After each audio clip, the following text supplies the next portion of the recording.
Can anybody hear me? I can hear you just fine, Ryan. Okay, I can hear me. I can hear you. Yeah, J Pink's mic still fucked, could be. but you can't hear me. Yeah. Okay. I say we do. Are we pushing live right now? A pre-show or anything, or we are? Okay. I say we open up. We do a live, chat-only lawn care help desk. J Pink, either nod or send me a message saying fuck you or you know sign language. I go public. Fuck it. If you want to make it members only for chat, I don't know. That might make it. Yeah, I'll say that. You got to be a member only of the chat. You can watch live, but you got to be members only for chat. Okay. hmm J Pink nodded at that like I was offering Wallace a bacon strip. He was kind of I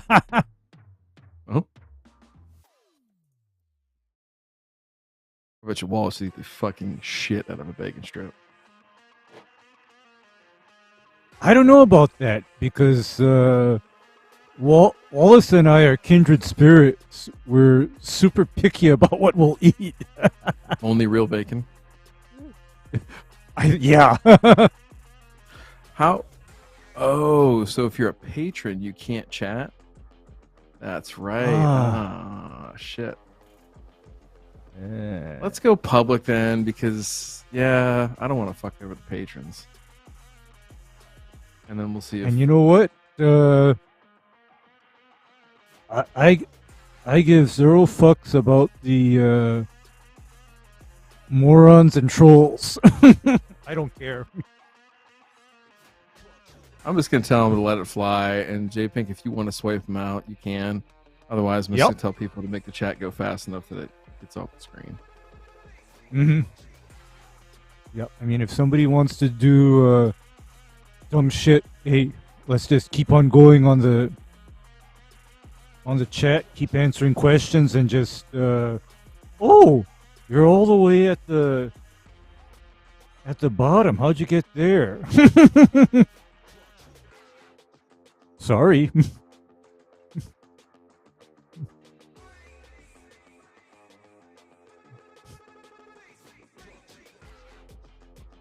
All right, so we're rolling public right now. So we're out in the open, in the live. Everybody can see us. I suppose it's the part where I should say that Matt's taking PTO today. He's taking paid time off. So sorry, Spencer, but I approved his leave. Sorry, man. Actually, I co-signed on it. So it's true. There, true. Matt is home free, and two managers' signature on that. That's right. Like that. Yeah. Two managers signed off unanimously. No objections or reservations. Actually, we both told him very kindly to go fuck off, and he might. He might. I have no idea. So we're live on YouTube right now, correct? Yep. Okay. So first, tonight's show is normally when we record, burn, and return. However, tonight we've had an influx of questions into us in our Discord server, in our email box, and we wanted to go ahead and open up the lines because Ray, as you well know, in cool season country here, it is about to be renovation season. Some people may have already put seed down, and I don't know what the forecast is there in Hawaii, but here in the Midwest this week, it is supposed to be hot as shit. So I think there are people that are kind of shitting razor blades right now, worried about grass to have the ground, their best laid plans. And, for those folks that are trying to finish off the growing season here strong with warm season, would really like to kind of dive in on that too. So lots of different questions. Yeah. This always is probably I'd say August, September are definitely our two busiest and most active question months. So we wanted to open up. It's going to be old school. It's going to be chat only. No call-ins tonight. So you'll hit us up just like Matt used to do way, way back in the day. And before we get to the questions here, Ray, before I slide up in the chat, I wanted to wish you a very happy, belated, by one day, birthday. Hardly. You know what? It is still August 20th, so it is still my birthday, Oh Ryan. wait, So today you is are the not day. I late. thought. Okay, I thought it was No, yesterday. I thought you're it was the not 19th. late, sir. You are not late at all. I mean, you are right on time.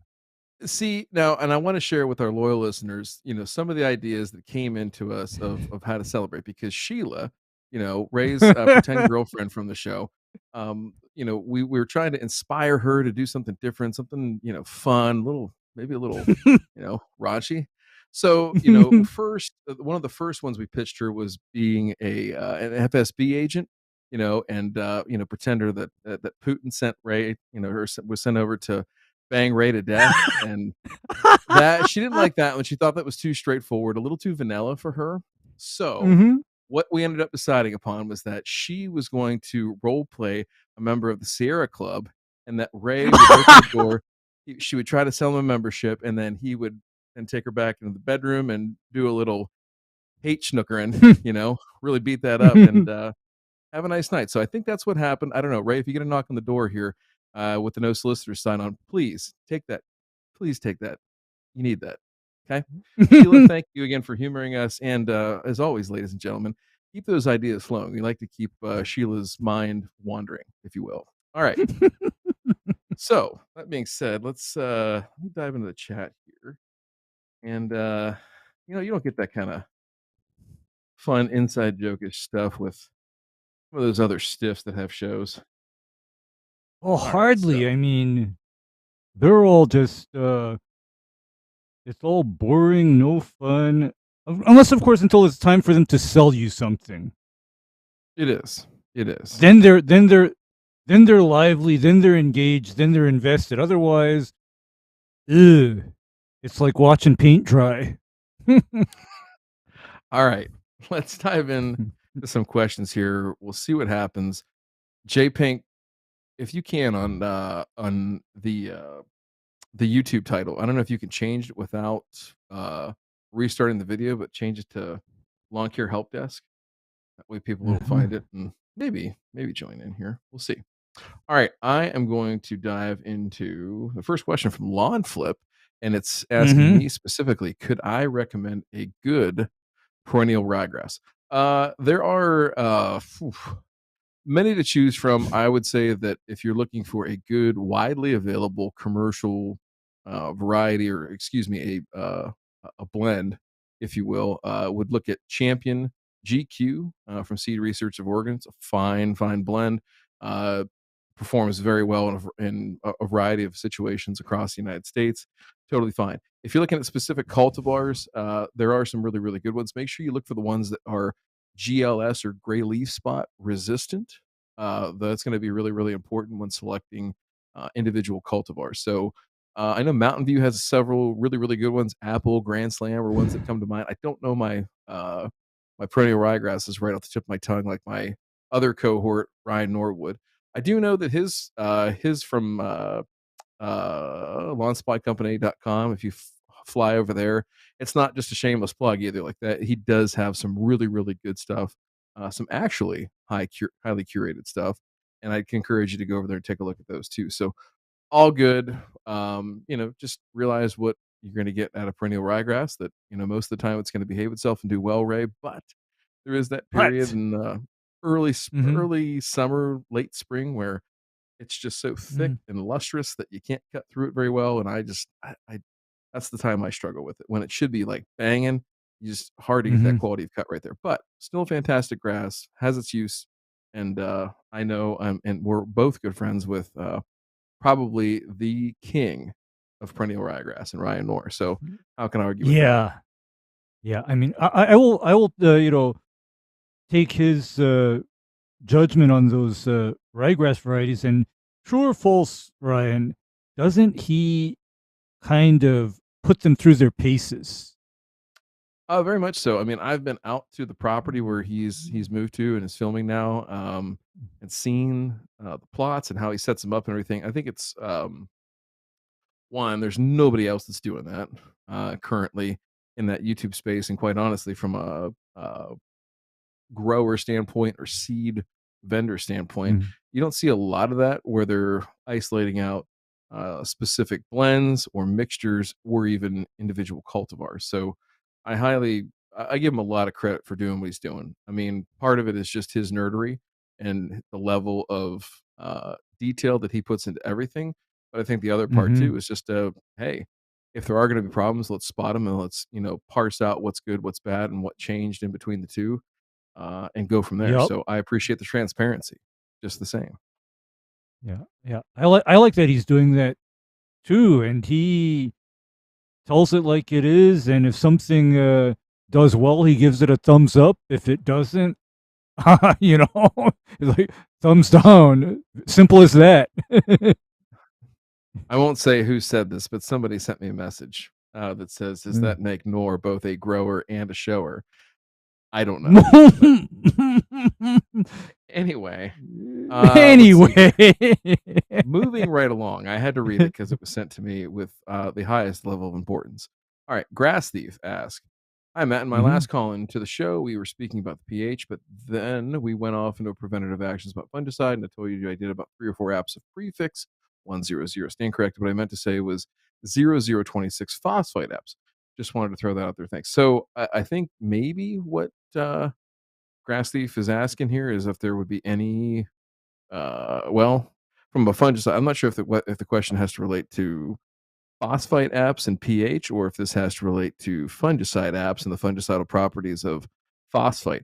Ray, let me ask you real quick: is there any Mhm. effect on pH by making single and or repeated apps of phosphite, or could there be? Should be minimal. Should be minimal That's what I thought. because, Mhm. potassium phosphate is technically phosphorus acid neutralized to near pH 7. So it shouldn't have a effect either way on pH. However, if Grass Thief is asking about the benefits of applying phosphites, Mm, known benefit when applied preventatively is phosphites can help prevent Pythium infection. They're very mm, well known for doing that. However, Grass Thief is also lucky or fortunate in that he chose wisely and he had the foresight to put in a Bermuda grass lawn because, indeed. Ryan, I Mhm. have not known Bermuda grass to be extremely susceptible to Pythium. I haven't seen it. Yeah, I was going to I say really haven't. I don't know that I that haven't would be seen a huge issues. concern. Yeah, Huge yeah. concern of mine either. So fungicide usage, I think on that, uh, on your Tahoma 31 grass thief, I wouldn't be so concerned. And for those of you scoring at home, phosphite Ray is correct that does have fungicidal properties specifically against the water mold fungi, which are going to be like Pythium damping off, things like that. And they Mm-hmm. work in a way that is basically immune to resistance because they bind to catalyst sites that the on the host, which is the plant, that the pathogen needs to bind to so it can sit there and replicate. So the phosphite actually acts as like a block, right? That doesn't allow those two enzymes to sit there and catalyze and make a reaction and reproduce the fungi. So all that to say, if you do have Pythium problems in your lawn, phosphite's a good first offense. It's a fairly inexpensive first offense, although it's gone up in price exponentially here in the last 2 years, but still better than using fungicides, which most of the fungicides, although there's some really, really expensive ones out there now that absolutely work and are fantastic, but some of the older chemistry for Pythium prevention as it relates to fungicides, very high incidence of resistance, right? So we got to be careful when using Yes. those if we don't have to. So use phosphite as your first line of defense if Pythium's an issue. But if you got Bermuda grass, even in the transition zone, you're gravy, baby. Okay, Mm-hmm. let's dive back in Good. here. J Pink is scoring it home for me. And, ooh, okay. Gardener Earth Guy asks, I'm about to make trays of big blue stem grass for native low maintenance areas. Anyone ever grow this prairie grass? Um, I've grown big blue stem in a mix, right, of native grasses that get sown in a meadow, things like that. I don't have a ton of information about how those do. I know from a herbicide standpoint, in those low maintenance areas, I think it just depends on how low maintenance you want to get. Are you still going to apply herbicides to prevent things like foxtail, queen anne's lace, milkweed, things like that, or are you trying to go for that aesthetic and that biodiversity piece, right? So when it's clean, and I can say that that's kind of the effort that we took in using those mixes, was to keep them clean and free of any noxious weeds for sure, and then a lot of the other weeds Mm-hmm. that might pop up in a meadow situation. It looks fantastic in that mix, but again, not sure what the overall or long term end use would be here. Ray, any meadow or prairie grass applications out there in Hawaii? Boy, Ryan, that is an extremely sore subject right now. Ooh, well, yeah, I know. Not in Oahu so much, but No, kind of in Maui. any island, Ryan, because these introduced foreign grasses basically become invasive in Hawaii. Even blue stem, especially blue stem. Really? So yes, it becomes extremely invasive, and then it becomes a fire hazard. All right. Well, there you go, So ladies and gentlemen. Without getting too much into current events, because even though this is burn and return, we're not going to go down that wormhole we're just not going to yet. go there. Yeah. We're gonna wait till Ray can get good and fired up, and become a member of the Sierra Club first. Let's just say that. All right. Let's see here. Jake has emailed and asked, I've noticed the cost of glyphosate rising. I'm curious what my next best alternative might be. Love the show. Thanks. Wow. This could go a bunch of different ways. Um, Here's the thing, Jake, is that the price has gone up considerably in this last 2 years or so, since 2021 probably. However, I don't know that you're going to find anything close to the performance relative to cost, right? For a non-selective herbicide, and part of that has to do with the mode of action, which I'll let Ray speak on that versus some of the other products that are in the market these days. But I think if you look at what you get now, it's also use case too, right? If you are, hmm you know, spraying out a lawn and getting it prepped for seed, I don't think it can be beat. If you're spraying other areas, though, and I'll let Ray talk about this after he answers the mode of action question. So, Ray, talk a little bit hmm about non-selective options that are in the market right now, how they work and how they differ from one another. Okay, like our famous glyphosate operates by inhibiting an amino acid pathway within the weeds, and that amino acid inhibition translates across an extremely wide variety of plant species. It is Mm-hmm. very or relatively non-selective. In fact, glyphosate was considered a breakthrough because that was the first herbicide that I know of on the market that broadly affected a wide variety of species and at a relatively low use rate.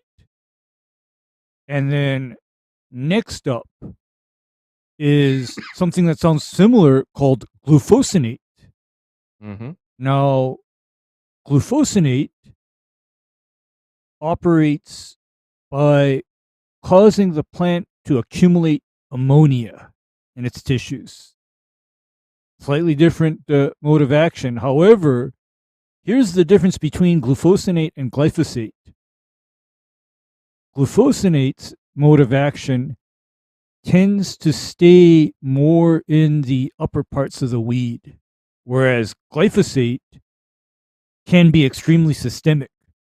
In other words, it does not take very much glyphosate applied to a very large area of a weed to cause that weed to decline and fail.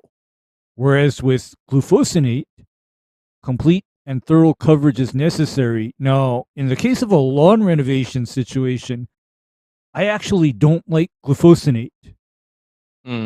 Why? I don't care. I don't care for it because glufosinate tends to leave behind any kind of rhizomatous or stoloniferous or deep-rooted weeds, be they broadleaf or grassy. So, for example, if somebody has a quackgrass or poa trivialis issues that they need to address during the renovation, glyphosate is not ideal for that.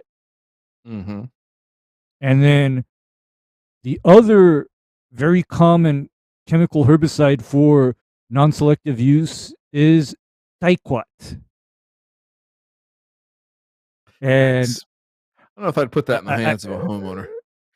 no, I hesitate to even mention it because the other week I shared a video on the Discord about what happened to somebody that put some dicot into an old Gatorade bottle and then accidentally drank from it. Okay. Well, Okay. it's I nice knowing mean, them. yeah, nice knowing him. I mean, is it a bad sign when the doctor who greets you at the emergency room tells you, uh, we need to know what your last wishes are? There we are, 22 minutes in, and death talk box has been checked. Yeah. Okay. And then the last common herbicide that I see used for renovation purposes and non-selective purposes Mm-hmm. is something called ammonium salts of fatty acids. Mm-hmm. And like a common brand name that I come across is one called Burnout, and then another one that I'm real familiar with is called Scythe. Yep. And the way Scythe works is Scythe goes into the leaf tissues and basically dissolves the fatty membranes that hold those tissues together, and so you Yeah, get specifically a the very cells, right? the cells, yeah. So you get a very Yeah. rapid, contact action on those weeds. In fact, when you hit something with the appropriate concentration of scythe, Mm-hmm. you can literally see that weed collapse and wilt within an hour. It works that fast. Oh, I 100%. I totally believe that, and I think that using that, I haven't used that in probably 20 years or more. Um, Specifically for that reason that it would seem like you would use that over and over and over again and never get a complete kill, right? So it's great for Yeah, burn down. And there's situations where burn downs are really, really important. And I think that's it's where, appropriate. Yeah, it's appropriate. yeah. So, and that's the difference, Chris, to go back to the original point is that, price and everything for what we typically use in turf, Roundup, because of its systemic nature, number one, and because of its overall cost, right? Which again is albeit getting higher, but still well within reason. Uh, I Hmm. think that that is something that you can't really fight versus what else is out there. And the other thing too is people, real quick on this one is people will push back and say, well, glyphosate, safety, cancer, all that kind of stuff. And yeah, there may be, some issues there, but so far all the research says otherwise. But more to the point is that, okay, if you're not going to use that, what are you going to use? Like what we just talked about, some of those burn down ones that aren't necessarily as effective, right, for the long term. And secondarily, they also have higher levels of toxicity, especially for the applicator, right? And so Applicator, there's, yeah. yeah, there's a lot that goes on there. Okay, Chris has a follow Hmm. up question to this. Let me go ahead and read this. So Chris says, I've got plans to spend Labor Day weekend kicking off my cool season reno in Southern Illinois. Planning to throw turf type fescue. What's the best way to kill a very weedy mix of turf I currently have? So if this is the case, Chris, and you're 2 weeks out basically from Labor Day, I would make your first application just as soon as you possibly can. Use this heat to Right your now. advantage, Hmm. um, and without getting into too many tactics and techniques and things like that. But I would try to make 2 apps here in the next 2 weeks, and then you can even make a final one the day of. Sounds risky, sounds weird, but it's absolutely true, and there's no issues whatsoever. But make your third and final app the day that you actually seed. Hmm. And that way you can assure yourself that you've gotten as much of everything that you can killed off, anything that's regenerated, come back, or anything like that in these ensuing 2 weeks. You'll be totally fine. It will not will not inhibit growth or germination of your seed at all, go for it. So 3 apps, and I'd go at like a 3% solution. So that's going to be about what, Ray? 3.75 uh 3.75 fluid and ounces per gallon. per gallon per 1,000 square foot. And I would like him to add one more wrinkle if in fact his turf is weedy. You Okay. know his final application at the time that he seeds? Mm-hmm. I want Chris to throw in label rate of quinclorac and label Oh, rate of tenacity right into that spray mix and lay good that call. down and then seed right into it, because what that tenacity and that quinclorac is going to do is that is going to provide residual deterrence against the weeds that he was fighting in the turf from coming back from seed and roots, because both tenacity and quinclorac have quite a bit of soil activity, They whereas his do, and turf they're type Dolfesky go is ahead. tolerant of those herbicides, so he can enjoy possibly a very drama free grow in without that weed competition. Yeah, I think that's something that is vastly overlooked is the the seed day safe herbicides, right? That again, like for example, tenacity in work at Rutgers, the reason that we use tenacity in the springtime is try and prevent crabgrass and other summer annuals from coming on. But the fall time, mainly, its main uses as a preventative for POA annua, right? So Rutgers did some work here. Gosh, it's been 10, 12 years, but It's been a while, yeah. their research indicated about a 40 to 45% reduction in POA germination on plots that were treated the day of seeding, right? Leading into that with a follow up application 28 days later. So if you're going to go out with those, again, label rates, I think it's going to be 4 ounces to the acre on your Four per acre. tenacity. Yeah, four And if per you're acre. using Drive Accelerate or Q Ball or one of the liquid versions, that should be a full rate. So that's half a gallon per acre. And 64 per acre. yeah, Yeah, 64 per acre, yep, about there. And then, or 1 pound if you're using the old dry flowable. If you got a one sitting mhm. around there. So good luck to you, sir, and hit us up with any more questions. And yeah, Labor Day weekend, go time. Okay, let's see what's up next here. Lawn flip again. Looking to Mhm. sprig Tahoma 31 next season. Any experience with the wood chipper and sod for sprigging? Will it ruin the machine? How big of a chipper is needed? And does the soil need to be removed first? Ray, why don't you go first, and then I have some new learning on this and want to share. So go ahead. Okay. First of all, Spencer, and by the way, Lawn Flip's name is Spencer too, but this is a good Spencer because he's not out to kill Matt and he's not selling MSMA to anybody and everybody. So this is a good Spencer. It is First good. of all, yeah, he's a good guy. First of all, no need to remove soil from sod.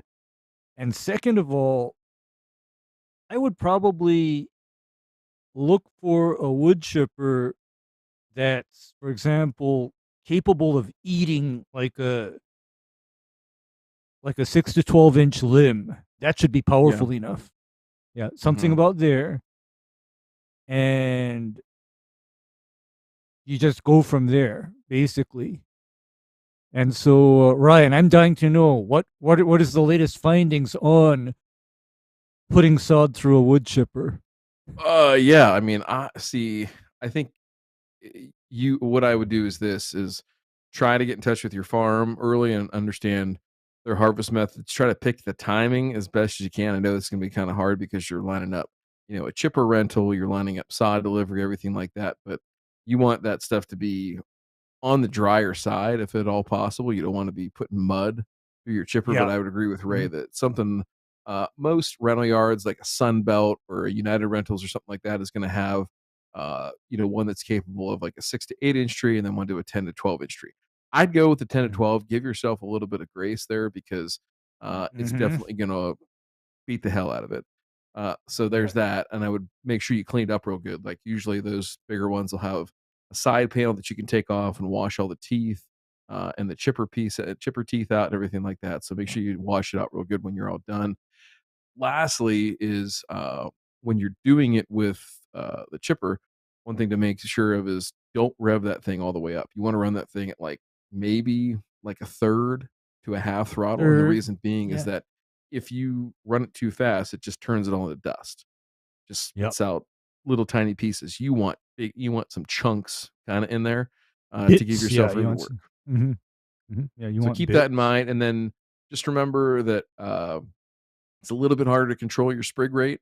So, we use the conversion factor of 5 square feet of sod equals 1 bushel, and if you'll want to saw or sprig at about 600 to 800 bushels per acre, right? So that's going to be about 3,000 to 4,000 square feet of sod for every 1 acre that you sprig. And if you can find like a cultipacking roller or something like that, maybe even a disc to just push those sprigs in a little bit, you can go on the lower end of that rate because you're going to lose less. You're going to have less attrition. So lots more factors and details to check out. Go check out. I know on the episode that we did on Thirsty Thursday with Cam from Elevated Lawnscapes and with Ben from Lawn Guardian, we talked a lot about sprigging and details and stuff like that. Go back and watch those episodes. And if you haven't, if you don't follow them on Instagram, I wanted to give those guys both a shout out. They've got the hashtag like Iron Cutter OGs or something like that, I think, going right now. Mhm. The lawns that they did that we talked about, Ray, with them back, in the spring and the winter and everything like that are Yes. fucking amazing. Fucking Oh, can't amazing. yeah, I'm so proud of those guys. So proud of those have you guys. seen Cam's father's lawn lately? Have you seen Cam Ca Ben's lawn lately? They're both yeah, fucking, they're amazing. no, those are fantastic, and, like, what Cam did was what was it? This was, like, quite the operation, he had his father drive the truck around towing that wood chipper all over that acre lawn, and Cam was just throwing sod through the chute of the chipper and just sending it, and it got done. I mean, that was just quite the operation, and, you know Yeah, it was something different for sure. yeah, and somebody had a question, "Why not Mm. hydroseed?" And the reason why you don't hydroseed is because hydroseeding means that you have to have seed, and what I know about Bermuda grass seed is that the Bermuda grass that comes out from seed is normally varieties that, for lack of a nicer description, belong in hayfields. Okay? It is Well, not and yeah, it's not seeded Bermuda that I varieties. would say yeah, it's Go ahead. not the kind of Bermuda that you'd like in a lawn necessarily. It's coarser varieties of Bermuda that come out from seed, whereas Iron Cutter and Tahoma, those are fine textured and very nicely colored Bermudas. That's the difference. So I think what he also might be talking about, what Gardner might be talking about, is hydrosprigging, in which you get the sprigs from the farm and place those into the hydro mulching machine, right? And spray those uh, on. Now Ryan, that that can be doesn't work. done. Yes. That can be done, but it doesn't work very well. And here's what I remember seeing a lot of in Hmm. Hawaii in the 1990s, Okay. and even to this day, is the cut up sprigs would get broadcast over an area, and then those sprigs would get covered with the hydromulch media. I've seen that done quite a bit. Well, that's what I was gonna say is like there is this like possibility that you can choke this out. Here's what I think. It's like over engineering a solution for a problem that doesn't exist, right? Like we know if we've got, reasonably good irrigation, even if that's over the top like what Cam did, which is like a homemade above ground system, Mhm. you Mhm. can absolutely have no issues with just putting the sprigs down. Those weren't even crimped. I Rolling think it. all he did was roll it. Yep, just rolled Yeah, it he just in. rolled it. Yeah. Uh-huh. Good to go. Blonde flip Good to tech, go. put in the chat where you're located too. I'm kind of curious of what your summer's going to be like when you should do this. So, would love to follow along. All right. let's see what's next here. There's always something next. Here, grass thief. Thinking of getting away from prodiamine this fall because of the roots. Looking to go with isoxaben. Anyone with any tips? I'm a little concerned on. I do have POA pop up here and there, not much, and I'm thinking that because of my prodiamine. So I think what he's saying is that prodiamine. He thinks the prodiamine's failing him because he's getting some breakthrough on POA, which I would Mhm. expect in his climate in the Philadelphia, New Jersey area for sure to see some Yep. breakthrough because of it's perfect POA weather for a long, long time, almost longer than it is perfect Bermuda weather, quite honestly. So Mhm. I think that's not to be unexpected. But Ray, what would you say about what you can surmise about transition zone pre-emergent choice? Okay. I would not depend on prodiamine for fall application for POA. I wouldn't depend on it. I mean, I consider prodiamine pretty good for goosegrass, pretty good for crabgrass, but I wouldn't depend on it as a standalone application for POA. If I wanted to still use prodiamine in the fall for POA, I would have that tank mixed with simazine and monument, or else I would have it tank mixed with imazaquin, but I wouldn't want to try to use it as a standalone app for POA. And secondly, fall would actually be my time when I would rather use a low split rate of spectacle Even as that my far north? fall pre. Yes. Yeah, Okay. I would use the lowest rates because effective spectacle and rate of spectacle is dependent on type of grass, weed pressure, and how long you need that application to actually last. And in general, with spectacle, less is more. So let me ask you this then: lowest label rates. Then what would be knowing grass thief and it? First frost date there is probably like probably second week of October, maybe another week later, and that's when he'll probably start shutting down. I would say he's probably completely dormant by the first full week of November. So given that Mhm. and what when would your first app be? We know lowest label rate, but when would your first app and your second app be in terms of dates and the interval in between? Now and then one more time a month from now. And my label rate would be 3 ounces per acre now, and then 3 ounces in 30 days. Gotcha. Any negative Yeah. effects on actively growing Bermuda grass? In terms of what would you tell him if he's got actively growing Bermuda grass right now? And I'm There saying may this be because there go ahead. may be a little bit of root pruning and on the Okay. Bermuda, and that is kind of why I highly advise people to really think hard about whether they should even be putting this down during the time of the year when Bermuda grass is trying to put out active growth. I mean, I normally So like to use this as my fall pre, not as okay. my spring and summer pre. So then let me backstop this with this other question. I know we've had this before.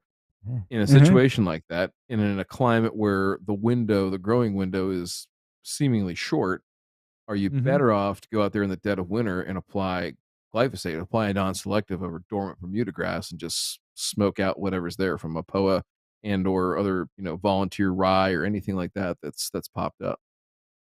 How would you feel from a safety margin and long-term viability of the Bermuda grass in a situation like that?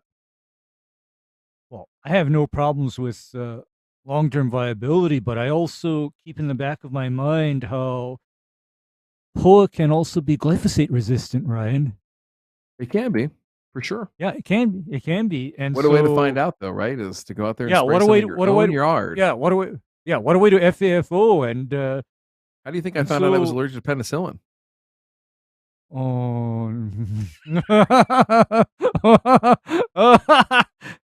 okay, but seriously, my point is to utilize a wide variety of the best tools for the job. That's like the message here. Utilize a wide variety of the best tools, and glyphosate in the winter is one. Another one that I'm hearing good things about, Ryan, is SureGuard in the winter over dormant Yeah, Bermuda. Paul Smith, Mm-hmm. down there in North Carolina, he swears by SureGuard as Mm-hmm. his POA preventative strategy. Swears by it. So shout out to Oh, Paul, yep. most silent, outspoken person on our community. The quietest, most outspoken person. That's probably the best way to put it. Yeah. He's got opinions. He just he Mm-hmm. mumbles through them until he starts to shout. So I love him for it. All right, let's see what's next in L chat. All right, let's see here. Blip Blop Ride says, if I am tank mixing quinclorac and tenacity, should I use MSO or a regular surfactant? In the, I don't know. This wasn't the. Hopefully, I don't know if this was Chris that asked it or not because we had email versus this. If it was the original one that we were just talking about with the bare ground seeding, no surfactant needed. But Ray, if you're going to run these together as a tank mix, let's say on actively growing turf right now, cooler warm season, what do you say? Send it with the methylated seed oil, because the methylated seed oil makes the difference between quinclorac being mediocre and quinclorac really cleaning things up. However, you will hear people clutching pearls about how, but the tenacity label says to use non-ionic surfactant. Yep. Okay, you know what? Methylated seed oil is considered a non-ionic surfactant, Ryan. Fair point. And Technically, also, I if think Jesse Bousquet could argue that in court. He'd yeah, be right. and if you are applying a measured quantity of methylated seed oil, as in keeping it at 0.5 to 1% of the total spray solution, Mm-hmm. then you should have zero issues tank mixing methylated seed oil with tenacity. And by the way, I tank mix methylated seed oil and tenacity together all the time. I've And done I a have lot no, too, and never had an issue. yeah, never had a problem, because you see that hesitation or that resistance stems from the people that not only are averse to measuring their herbicides, they're also averse to measuring their surfactants. They want to measure by the two glug method. Oh boy. All right. Let's see here. Let me see. Okay. I just see we got that one already. Ted Patterson, Zoysia, Zone 7B, dithiopyr, nor prodiamine makes a dent in Poa annua. Do you think pendimethalin will work? Another group one. Well, I'm trying to avoid spectacle flow because of the money. Any thoughts? Thanks. So we just kind of cover this on Zoysia. Where would you be, Ray? Is let me ask you this, and this is to Mhm. help for my pea brain when it comes to warm season and different species and everything like that. Are you more or less concerned on using spectacle as a single or split app in the fall on Zoysia or Bermuda? Or is the butt clenching the same for both species? Actually, I find that Zoysia is rather tolerant because of its even deeper rhizomes. But, Aha.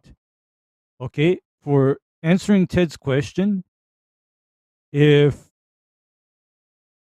the price of spectacle is making his, sphincter, clench, then he's left with applying either atrazine or simazine with monument.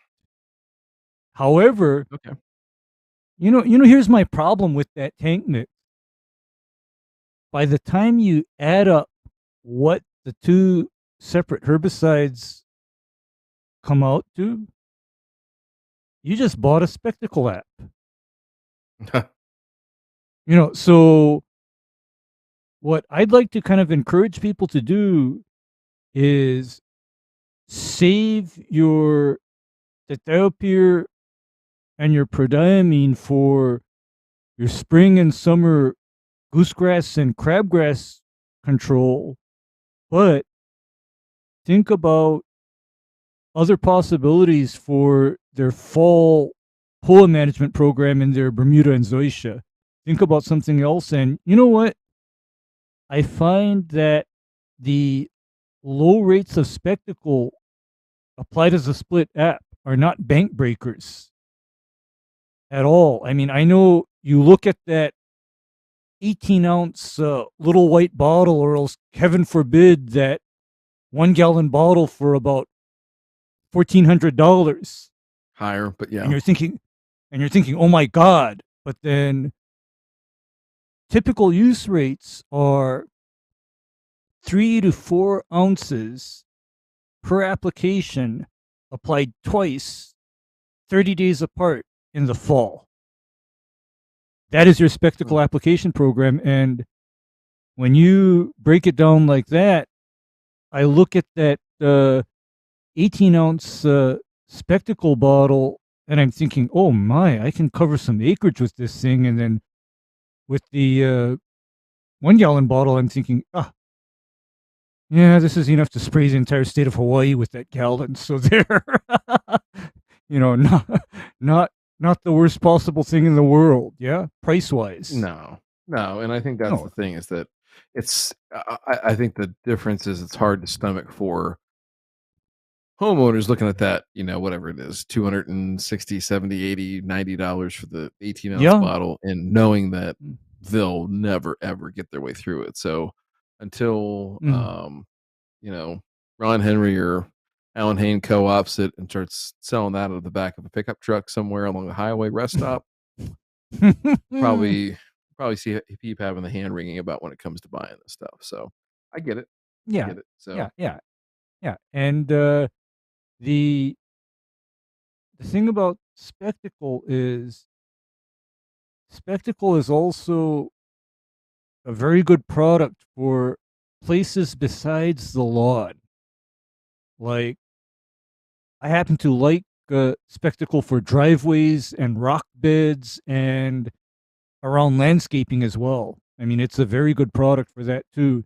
It's also a very good product for non-crop areas and residential areas. It's a very good product because, you know why I like spectacle? It please does tell me, not Ray. kill. It does not kill trees. It doesn't kill trees. Like, for example, if you were to spray spectacle and glyphosate in your driveway to inhibit weed growth coming through the gravel or the sand base, it is not going to then move off to the side and then kill your trees and then your neighbor's trees like some of the other common non-crop herbicides likely would. It's very safe in that aspect. Because and I think that's. I've heard. Go ahead. Because I've heard horror stories about people grabbing a bottle of something that says season-long control of vegetation. They apply that to their driveway, and 4 months later, all the trees along their driveway are dead, and the trees in their neighbor's yard on the other side of that fence are also dying. I mean, I've heard of that happening. So Yeah, it's looking for as little collateral damage as possible. I think that's the other reason of putting the right stuff into homeowners' hands. Mm-hmm. Okay. All right. Let's see here. Okay. Todd S asks, what about cool season? Had tons of POA this year, thinking maybe ethofumicate. Okay. You really, really need to identify what grasses you currently have in your lawn that are Mhm. desirable before you go Mhm. down this road. It can be a Mhm. highly effective tool, especially in the fall. 2 apps in the fall, 1 app in the spring. It can really, really, really clean some stuff up. However, it can also roast some shit, right, Ray? Yep. I mean, because, Todd, the one time when I tell people not to do estafumicate is if fine fescue is a desirable species in your lawn. Then I would advise people to reconsider estafumicate. But if ryegrass is a desirable species, if turf type tall fescue is a desirable species, then by all means, estafumicate is an appropriate option for this. By all, absolutely. But you have to make sure that the desired species in your lawn includes the species that are listed on that estafumicate label as being tolerant. Because, Ryan, I caught that black box warning on the estafumicate label regarding both fine fescue and zoysia. Uh, yeah, Yeah. it'll beat them up. It'll that beat them up pretty good. Yeah, well, it'll cause such horrific damage that I consider Non-recoverable. estafumicate, yeah, the kind of herbicide that you use when, for example, say zoysia or fine fescue are not desirable species in your lawn. That's that's Okay. definitely one way of looking at it. Ugh. So okay, let's jump down here. All right, lawn radiance is if spraying dormant Bermuda with glyphosate. What soil air temperatures are too low where the weeds are not affected by glyphosate application? I mean, I can speak a little bit on this. I don't know that it freezes too often in Honolulu where Ray has to deal with this, but I can tell you that 60 degrees is sort of a fail-safe um, Mhm. beacon in terms of if we have dormant Bermuda grass, but we get temperatures in the 50s and 60s, great day to spray because you're going to be able to translocate more of that herbicide into your weeds, your cool season grasses that are weeds at that time. So you'll see people that are spraying, when it's like damn near freezing outside and things like that. Like you can do it, but Mhm. your efficacy on that herbicide is not as good. The other thing too you have to understand is that we try to lower our rates down. You'll see people go up to 2 quarts per acre, but most times it's going to be a 1 quart per acre application, in which case, like you really need your plants taking that up for it to be worth anything in terms of efficacy. So, uh, you know, in a home on situation and it's one single app and that's all you have to worry about, it makes it a little bit easier. You can time it up around that January thaw or something like that when there's no snow on the ground and you get those warmer temperatures for a day or two.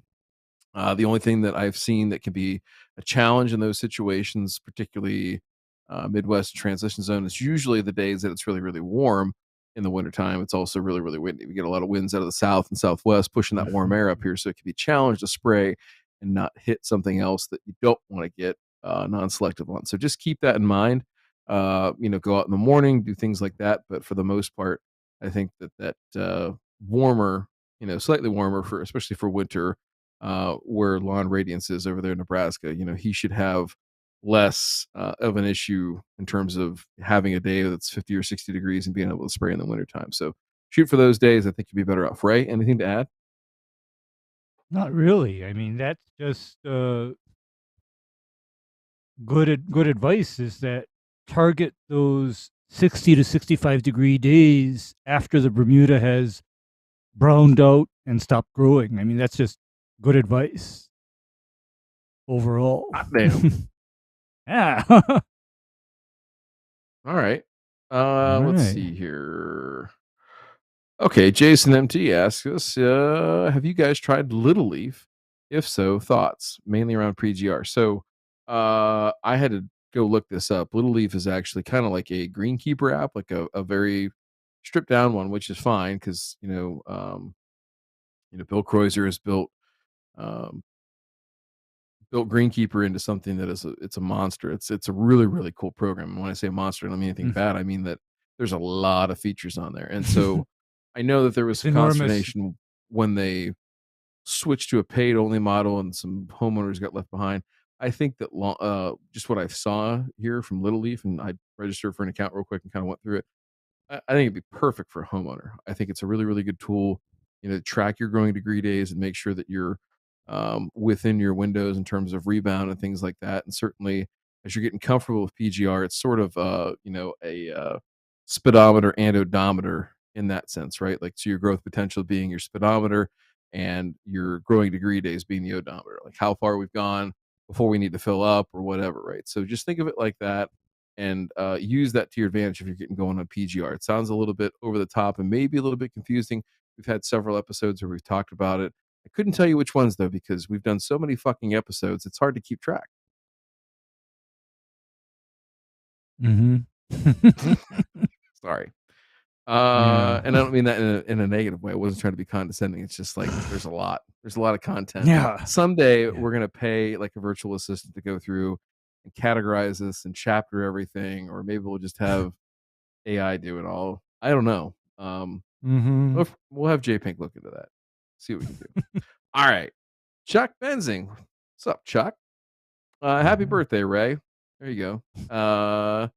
Question for both of you. Running dew eraser irrigation, 3-minute zone per schedule with fertigation pump switched off. Okay to switch on and add Manzate Pro Tick to the tank. So he Ooh. is basically saying, hey, can I run Ooh. some Mancozeb through my fertigation pump?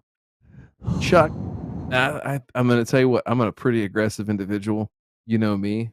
That's probably a bridge too far for me. I'd rather see you spray that, quite honestly. Uh, Mhm. and mainly just for the fact that I understand it would be very easy to do, very simple to do, but I don't know that you would get the benefit from it that you think you would. And I think you'd be, one, pissing money down the drain, and two, just from an efficacy standpoint, I don't think it's there. I don't think Ray, you might know this. I mean, is Mancozeb in general, and I don't know that product right off the top of my head, that label, but is Mancozeb allowed by the label to be applied through a fertigation system? A lot of there's I can't think of each individual product, but I know there's a lot that are not allowed to be Okay. applied through a fertigation system. I at one time I've seen it for egg crops and maybe sod farms, but I haven't seen it allowed through golf turf or commercial landscape turf. I mean, that's just what I've seen, although the labels have changed, and I'm pretty sure that EPA has even clamped down on sending things through fertigation systems. Yeah, I'm I mean pretty there was sure of a that. what was that you might not even remember it. The man not even came out why. Do you remember BioJect? Hmm. This is like Yeah. 25 or more. Well, no, Dave. I can't remember Dave Heinlein, right? He did an episode with us. He was a BioJect sales rep way Hmm. back in the 90s for golf courses. So there was this whole thing where you bought bugs in a jug, and this was Hmm. pre-internet. Somewhere, Ron Henry and all the other turf Jesus neophytes are creaming on their pants to hear about this. But there was literally a company that built their idea that you'd buy bugs in a jug and you'd put that and inject And that into your irrigation water. y- And normally on a golf course, in a summer setting in the Northeast, Midwest, I mean, an average irrigation cycle is going to be somewhere around 600,000 to 1 million gallons of water in a night, mhm, and you mhm. drip these things in there through the fertigation, and that would magically clear up like dollar spot and brown patch and all this other stuff. And people bought it, man. Like it's amazing to watch some of the stuff. And here's the thing. Just this is a good segue into Chuck. The quick answer to your question is no, don't do that. But to editorialize here for a second, the reason that Ray and Matt and I get so charged up about some of this stuff. Some of it's fucking stupid. It's just, it's dumb that people are, asking or saying that they should do something or pontificating on things or whatever. And we get a lot of heat for that, but there are a lot of things where we've just seen this cycle of things that have been in vogue and the cool thing to do and everything like that, and we rip on it because oh, it was cool 25 years ago and it flamed out for a reason. And, Mhm. sometimes maybe there's some new technology, new research, everything that backs it up, but many times there's just not. It just comes back and churns back in the marketing mix, and people eat it up again because it's a fresh and clear message that we've heard multiple times before. So while we sound like jaded old curmudgeons and pieces of shit, I promise you we're not. We're just experienced and chiseled veterans. So, with that being said, let's flip over here to Gardener Earth Guy. He says the best way to handle fipronil apps on records for spot usage. Ooh, I don't really have to deal with this much, right? Do you make several spot treatments on a lawn and only sell one blanket application per year? Ray, why don't you dive Mhm. in on this? No, I don't do it, and furthermore, if you're Oh well, applying yeah, real quick, fipronil yeah. What if are you're applying people? fipronil What are let me for explain people?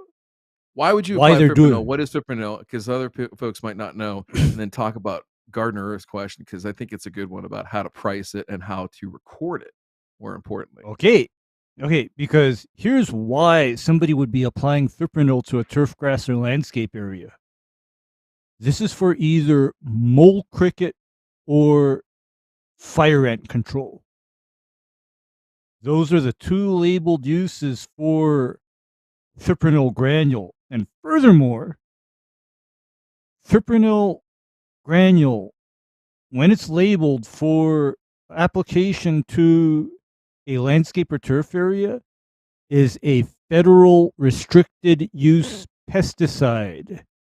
And on that, the label is the law literally with special provisions to ensure that all parts of that label are complied with. And so when somebody said spot application, Ryan, my spidey senses went off. And do you know why oh my boy, spidey senses went off? I was going to say something about Sheila, but it would have been very inappropriate. But go on.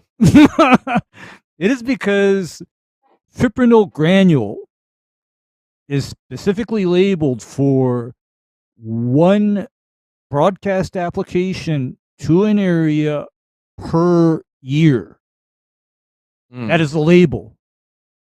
And I cannot imagine how to circumvent that label without having my personals put into the deli slicer.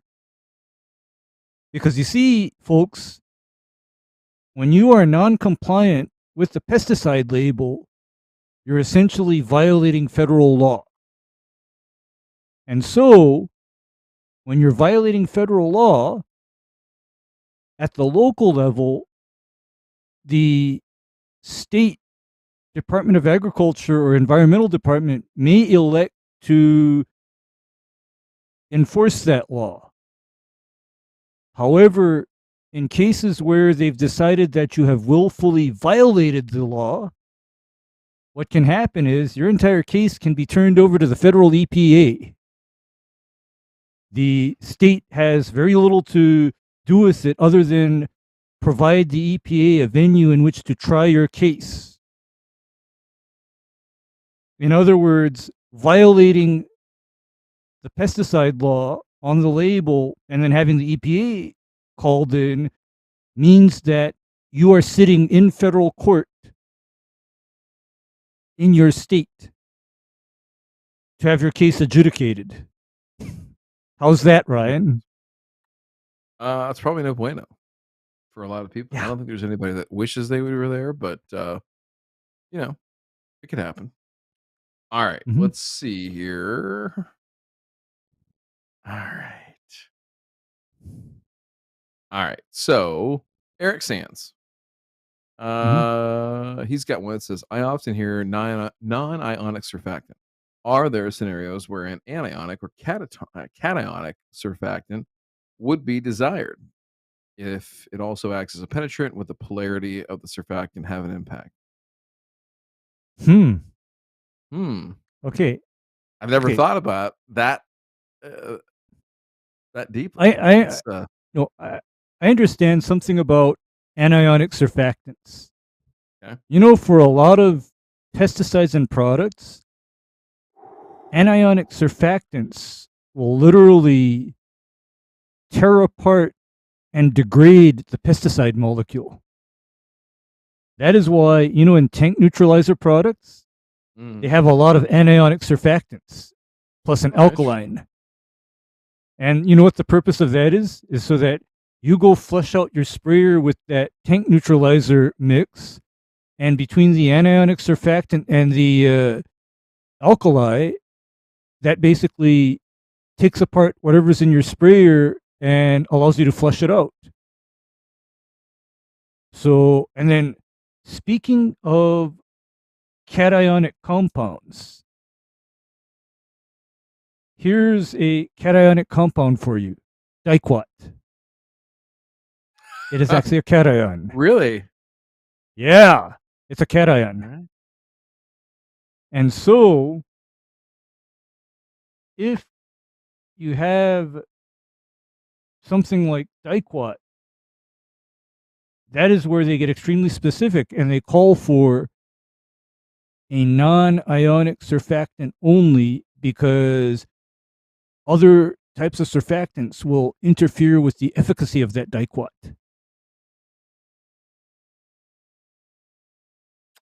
Did not know that. See? Even we learn stuff up here, folks. All right. Yeah. Let's see here.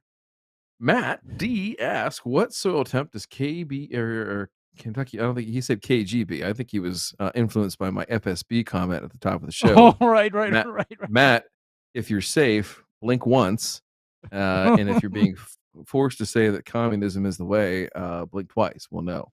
Let's see here. At what soil temp does Kentucky bluegrass start to rebound from summer heat? Exclamation point. Well, I can tell you that I think it's more of a function of two things. One, soil temperatures, right, is going to be a critical factor because above, you're probably soil temperatures right now. We're going to have this week right here in cool season territory, definitely in the 90s to upper 90s for sure. For soil temperatures Jesus at a 2-inch Christ. depth. Yeah, it's going to be heavy That is duty out hot. there for sure. So, in that sense, we need soil temperatures to go down so that roots can be in a conducive environment for growth. The other thing that we know Hmm. about ambient air temperatures on cool season grasses is that above about 86 degrees Fahrenheit, that most physiological processes either stop or begin to slow down greatly. Right. So, photosynthesis, respiration, we can go into the whole thing, but basically, photorespiration is when the plant is consuming more food than it can produce through photosynthesis, right? And that's what happens in situations when we get above those temperatures. So if you can imagine, right, you're already in an environment where the roots are challenged, right, because of high soil temperatures. At the same time, based on ambient air temperatures, the plant is growing itself so much and slowing physiological process down so much that it's kind of pushing and pulling itself at the same time, right? So that those carbohydrate reserves that have been built up in those roots over time begin to shrink, shrink, shrink, shrink, shrink. Plus, you're cooking those roots in really, really hot soil, that causes them to slough off and die as well. So you're in a situation where that goes awry. That being said, once we get into more favorable temperatures, daytime highs that are back below that 86-degree mark, which it looks like here, at least in my part of the country, in the central part of the Midwest. Saturday, we go from 95 on Friday to 78 for a high on Saturday, according to the forecast. So we should get through this heat stretch and be okay. I think you'll see stuff come back. The biggest thing, too, that I see from a recovery standpoint, recuperative potential on Kentucky bluegrass, not so much even on temperatures too, but if you're not irrigated, is definitely, especially once you get into better weather, right, where that those plants can recover, is make sure you water and try to get the moisture back in there, right? So um, Kentucky bluegrass is very, very quick to go dormant quickly. It's drought avoidance mechanism that it uses, and so if you can get water back into that plant, rehydrate it, it should do fine here once we get through this heat. So if you are irrigated, just be careful. Make sure you don't overdo it because wet soils are going to heat up faster. and stay hot longer if they're too wet. So, Matt, way too much information for your simple little question. That's why we're here. All right, Gardener Earth guy. Ray, anything to add on the either Kentucky Bluegrass or the KGB? Well, and start yelling for help when they try to stuff you into that black van.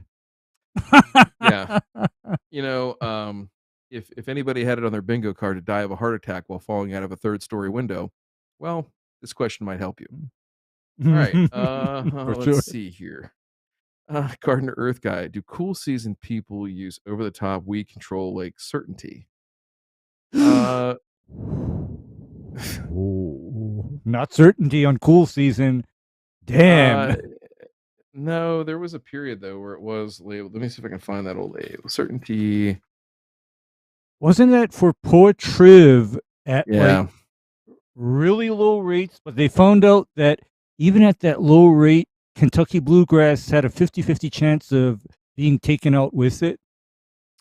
I think what they found was that one, the cultivar tolerances were so widely different on Kentucky Bluegrass that it wasn't safe, and two, Mm. that the weather conditions necessary were so narrow for it to work Specific, that, yeah. Yeah, so yeah, it's specific. I mean, so it's no. just not. Well, and it's like anything is,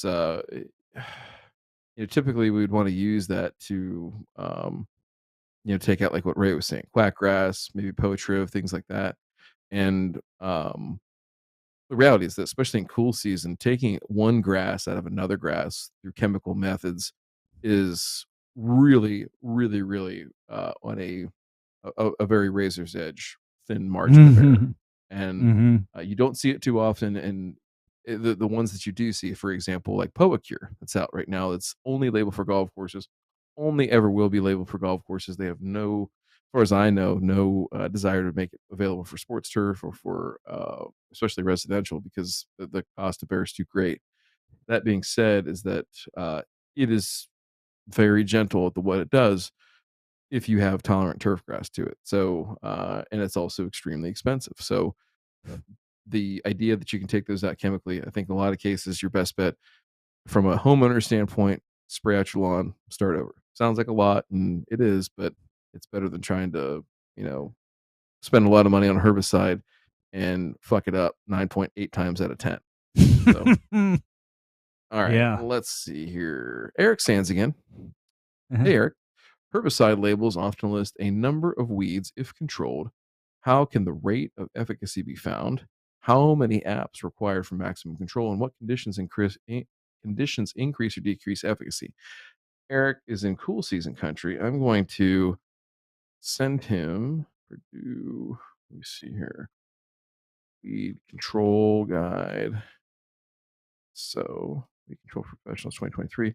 Jay Pink, let me send you this link if you'll put this in the chat, and also post this in our Discord. So I've talked about this before.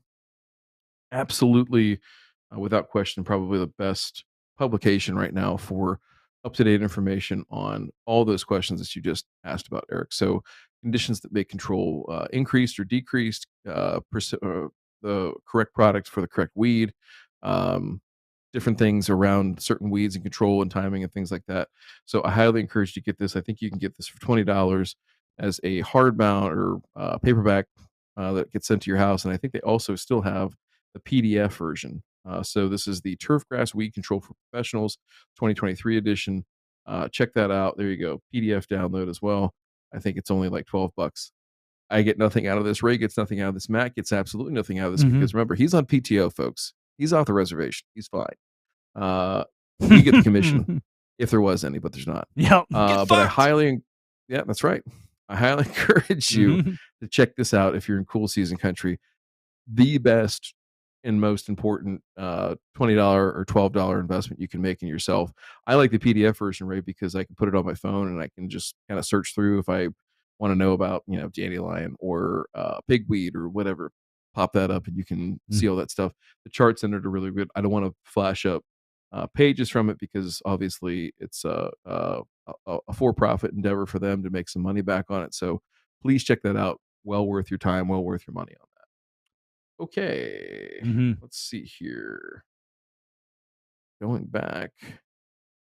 Oh, Busy Bees Lawn Care. Green Dog, it's your birthday. What are we going to cook for that? Yeah. So, Ray, what is on the menu tonight besides the other pink meat outside of salmon? Let's see. 24-ounce ribeye. Jeez.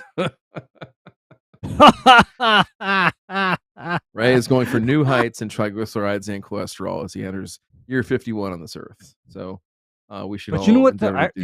you know what the irony is, Ryan? I Mhm. don't have a problem with my cholesterol or triglycerides. I don't. Well, I don't think you would. I believe that you have the metabolism of an Ethiopian distance runner, and therefore you can eat whatever the hell you want on your birthday, Ray, and any other day for that matter. Speaking of which, Bliplop Ride has asked if you had to choose, would you go with for dessert pecan pie or banana pudding? Pecan pie all the way. All right, and if there was one dessert to end all desserts for you on your birthday, Ray, what would you choose? Ooh, apple cobbler. Apple cobbler.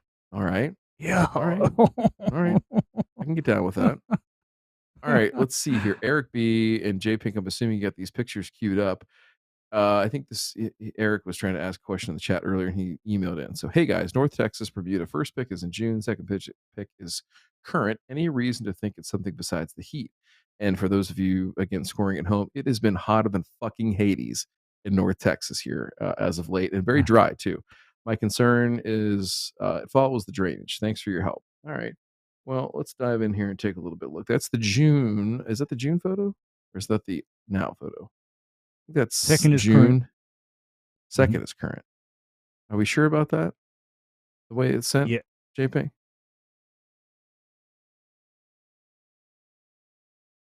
Well, it looks like there's a swale there. Okay, no idea.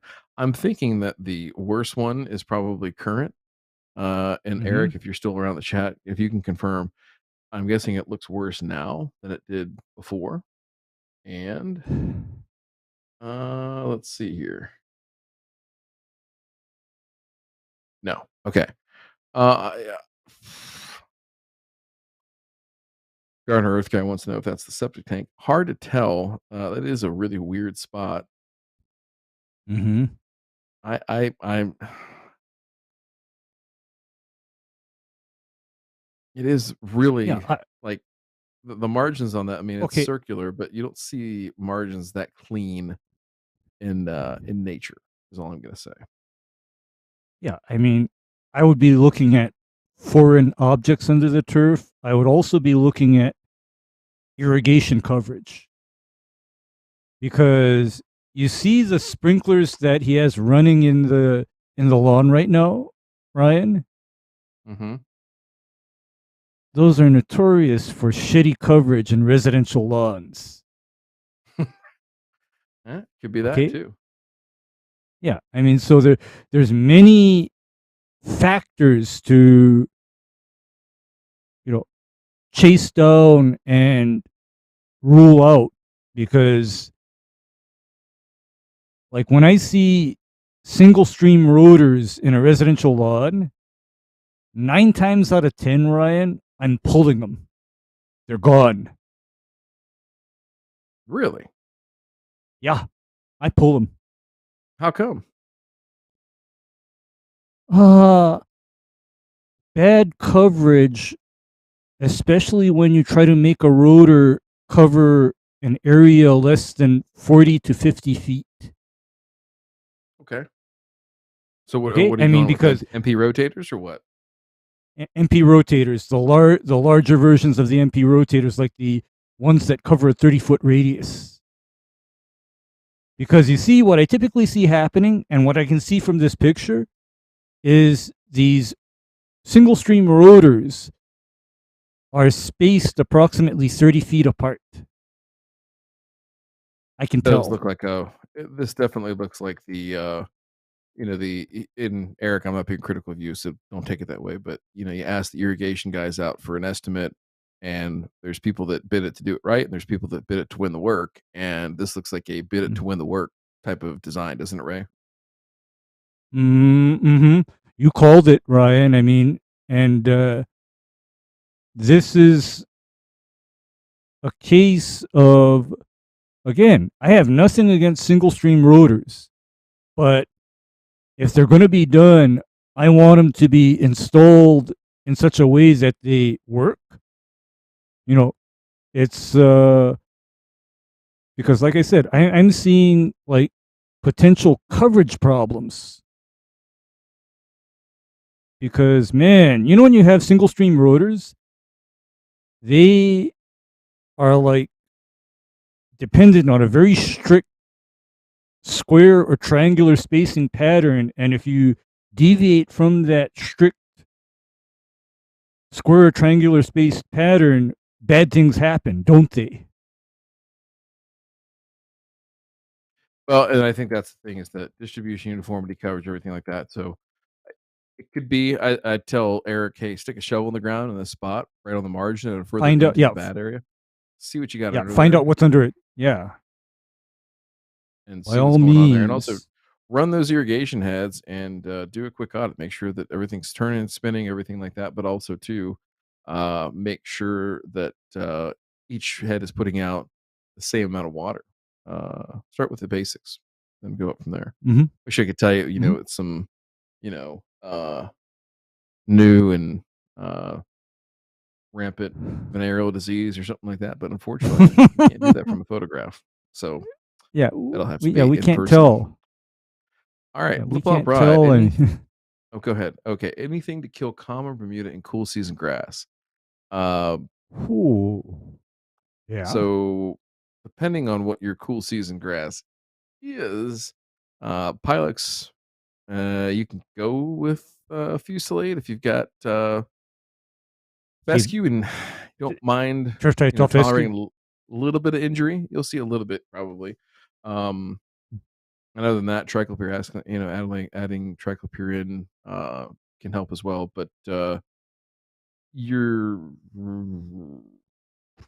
it's gonna be a sustained effort, I guess is the best way of saying it, is that, I've never, ever seen in areas here in, Array, uh, first time anybody had seen it, but, first time anybody had seen it in such a wide scale up, north Mm-hmm. in, Cleveland area, which is much, much colder than Columbus, much colder than Cincinnati, so, um, common Bermuda up there. Living and thriving in Wow, pretty large areas, not just like a single plant, but like a lot. So like I think just, that yeah, like the Pilex route can work, but you have to understand, especially if you're in a lawn care situation, you're a provider. That is not just a hey, we're going to price this for one app and be done. Like this is going to be probably a a 3 app program. ordeal this year as a Yeah, this is gonna, program and continue on until forever, probably. you know, Ryan. What I've heard of doing well is, for example, applying a combination of Pilex, Acclaim, and Triclopyr in Okay. late summer. You know, late summer, right before fall, just hammer it. However, this tank mix is not cheap. And also, this tank mix requires sequential applications. Uh huh. But you know what the good part is? It What's that? absolutely smokes most other grassy and broadleaf weeds. That much triclopyr and acclaim and Mm-hmm. pilex. I mean, that Agreed. just is, bad news for those weeds. It's handy to have around for sure. Yeah, it's a All tool right. in the toolbox. Yeah. It is a tool in the toolbox. So I think we're going to take our last few questions here. Let's see Uh-huh. here. Tony Tillman, what is the Uh-huh. best preventative approach for Pythium? What temperature conditions are required for recovery? All right. And then Frank and Lon just asked our last question. So for Tony, best preventative strategy for Pythium, assuming that we're not talking cool season, you know, first thing is let's just start with the cultural things, right? So understanding what grasses that you have, and that Pythium is what's known as omnivorous, right? So it will attack basically any species if the conditions are right. However, there are certain species, particularly perennial ryegrass, bent grass, poa, all fescue to a certain degree, and then Kentucky bluegrass. Like they're all susceptible, but um, you're going to see it in pretty much any cool season grass. Warm season grass is a little bit different. That being said, as far as strategies, one, when your humidity is up, right? So when you're talking about daytime relative humidity in the say like 50% range, um, definitely you do not need to be watering as much as you think you do. I would encourage you to cut your watering back by like 75%, and you're probably going to be just fine because the grass in the soil is not losing nearly as much water through evaporative transpiration, right? Evapotranspiration. Other thing there too is that as you get temperatures up higher, those situations, especially nighttime temperatures. So if your nighttime temperatures are over 75 degrees, for sure. If they're over 70, I'd really, really think about it. Again, back off your watering Mm. more than you think you need to. Okay. Just spot water. Mhm. If you can, if you have an irrigation system, just turn on the zones you need to. Take a hose out there and just soak the spots that are along the curb or something like that that's really dry, but otherwise leave it alone. So those are cultural things. From a chemical control standpoint, phosphite should always be your first defense. Again, we talked about this earlier in the show. There is Mhm. no risk whatsoever. No risk whatsoever of building up resistance or anything like that to using phosphite. It's a simple application. You're probably talking at a high label rate, and and here's the other thing too is that people will say that their phosphite product's the best. Virtually all the research that's out there shows that phosphite products are pretty much the same when it comes to it. Now you'll have some that are derived with urea, right, right, and they'll have a nitrogen load. You need to be careful with those of juicing things up a little bit too Yes. much, but for the most part, your phosphite products are all going to be the same. That all being said, if you get on a program there where you're about every 7 to 10 days in high pressure situations, so again, nighttime temperatures at or above 70 degrees, relative humidity during the day in the 40s to 50s, especially, go ahead and make those applications every 7 to 10 days. It's good preventative and should keep you clean in most situations. If you need to, you should have in your back pocket. If you do end up seeing a breakout, and you have had history or incidents of Pythium before, Ray, I would say that for the average homeowner, having a quart or half gallon or whatever the smallest size is of mefenoxam, also known as Subdue as his trade name, would be a wise thing to have if you have a breakout, because then you can at least knock down what's there, prevent for at least a period of another 7 to 10 days with chemical means, and no longer the phosphite means uh, of stopping that from happening. As far as recovery, and I think that's what another question Tony had was temperature and conditions for recovery. And J Pink has told me that I've got a note coming to me in my ear from the producer. That's fancy. It's actually not. He just texted me it. It's okay. Um, Mhm. but he has turf type tall fescue, cool season. So your recovery is going to be such that you're going to need to probably reseed those areas because you're not going to tiller out sufficiently to cover back in that damage. Because again, turf type tall fescue being a bunch grass, one seed equals one plant. There's really not a whole lot of recuperative potential for that to kind of close back up, seal that off. So if you do have widespread damage, rake it out. Go ahead and toss some seed, a little bit of soil, cover it up, Mhm. pat it down just like you're fixing a divot on a golf course. Go Mhm. on your way. Ray, anything to add Move there in on your terms way. of control and or recovery? Not really, other than also the best preventative or the best cure for Pythium is a very aware and alert prevention program. I mean, because you know which lawns I tag as being Pythium prone? Mm, The ones that have restricted air movement and sunlight. a great point. A great point You that know, I if you mean, do have areas that yeah. I tag those, and those are the ones where I advise people, hey, be very thoughtful of how much and how often this gets irrigated, and also be thoughtful of how much coverage your trees provide as far as shading goes, because I rarely see Pythium become damaging in full sun, open air areas. Rarely. Yeah, that's true, and I think too the other thing, awesome points, and Ray, to further that point, in low-lying areas, right? So, areas Yes, where you have areas where the water swales, drains.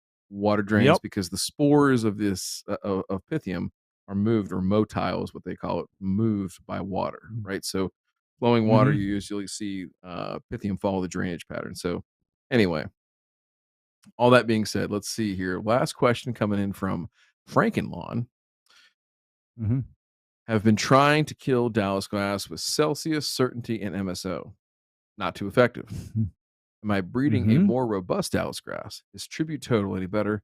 Is glyphosate, fluoxapyr, MSA, and MSM my only option? Holy fuck. Okay.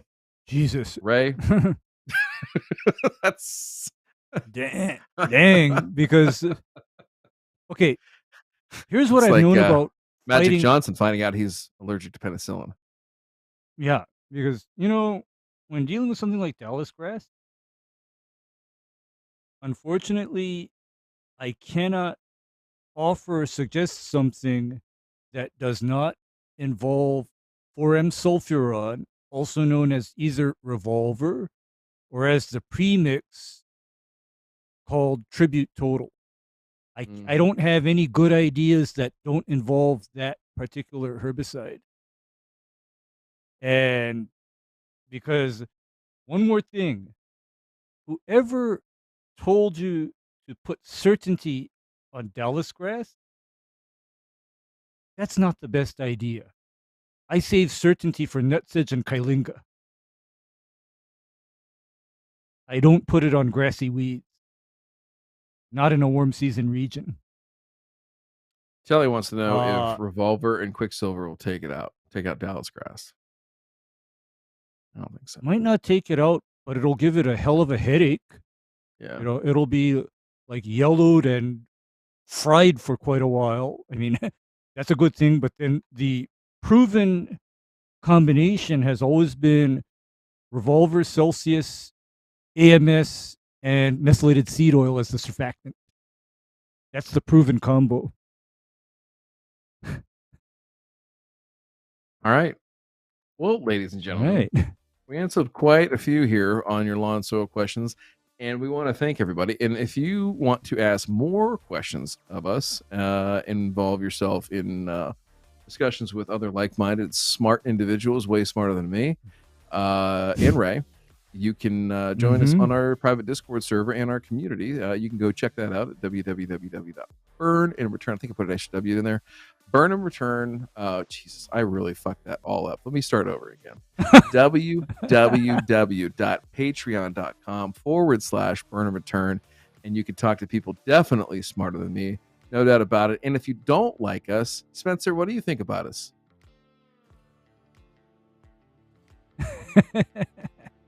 Aww. You are a fucking pussy. Oh, I know. I know. I know. I know. Well, anyway. Get fucked. It was a good night. Yeah, get fucked. That's right. All right, J Pink, play us out with something fun, a good smattering of soundboard effects there, and we'll go on into the night. And thanks everybody for joining us here. We'll be back. Yeah. On Thank you, everybody. Thursday night. Happy birthday, Ray. Surprise, motherfucker. Thanks, Ryan.